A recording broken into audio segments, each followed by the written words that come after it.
As we reported earlier, it's been a day of anger and recrimination in the Middle East and beyond. In a few moments, Nick Schifrin will be back to speak with a former U.S. ambassador to Israel. But first, special correspondent Jane Ferguson reports for us again from Gaza.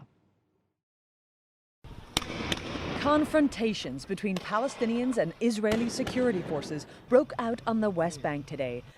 Protests also took place on the Gaza border, although they were smaller than Monday's, when an eruption of anger in Gaza led to desperate scenes. Crowds of young protesters trying to rush towards the border fence with Israel. Hundreds shot down and carried away. For weeks, Palestinians have been protesting for the right to leave this strip of land. And in the last 2 days, tens of thousands have joined in. The Israelis have been mostly concerned about the size of this growing crowd and trying to persuade Gazans not to show up for these mass protests. They have been dropping leaflets that say, what has Hamas ever done for you? That Hamas is failing the people here in an attempt to try to stop them being told to come to the protests. It didn't work, with people arriving in huge numbers to the edges of the Palestinian territory, including Ahmad Obaid. He was shot in both legs by Israeli snipers at these protests weeks ago, but keeps coming back. Limping slowly and in pain, he brought his 4 young children with him. You're not afraid? The Israelis are close by. We are not afraid of the Israelis because this is our right. We are ready to push forward. Even with the pain of our wounds, even as people get killed, we are ready to sacrifice to free our lands and take back our rights. To him, that means returning to their ancestral villages.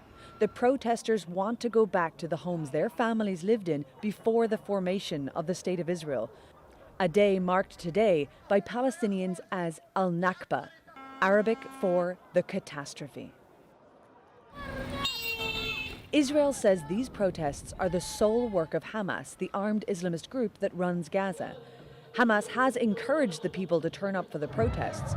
Shops were shuttered as a strike shut down the city streets, and loudspeakers urged people to attend. Hamas insists these are popular protests by the people. For the last few days, or weeks maybe, the Palestinian issue has been taken from the table and put under the table. And the international community now is concentrating on Iran, Syria, North Korea and others. Palestinians today were able to raise their voice and to remember the world that we are still here, we are still suffering. Life in Gaza is a painful struggle to get by. An 11-year blockade by Israel and neighboring Egypt has cut off the Palestinian territory from much of the world and brought its economy to its knees. The siege was put in place in 2007 after Hamas took control of the Gaza Strip. To the US and Israel, the group is a terrorist organization. 2 million people are packed into this small strip of land, 1/10 the size of Rhode Island. Permission to leave is rare, and unemployment stands at 40%. For the young generation protesting, few have any prospects for a job or a future where they can afford to raise a family. You cannot believe how is the complex and difficult life as we are now. All the streets are full of trashes or of garbage. All the people, they have no work, they have not employment. We visited Ahmad from the protest in his home. He and his family have fallen on very tough times. Before the 2014 war, he drove a taxi, but his car and apartment were destroyed in the Israeli airstrikes. So they moved into this cinder block shack. It has no running water, and they cook on an open fire, unable to afford gas. He did casual work on building sites to pay the rent, but hasn't been able to work since he got shot. The family survive on handouts and the small vegetable patch in their backyard. Most Gazans cannot afford a generator during the lengthy power cuts here. When people here run out of electricity, they only get 3 hours a day. They can either use a small battery to try to operate lights, or they just go outside and light fires. This life has given Ahmad, like many Gazans, a sense of having little to lose. Why do you go? Although it is dangerous and they use ammunition and gas, if the Palestinian nation does not go to fight for its rights, then who will do it for us? We are walking into death, but we are not afraid. I have the right to do this. Even when the Israeli soldier shoots me, he is afraid of me. The soldier knows this is my right. Over 2,000 people have been injured in the protests. Many, like Imad, have been shot in the leg. At a field hospital nearby, the conditions were those of a war zone. Some who had been shot were painfully young. Medical workers raced to the demonstration to collect the injured.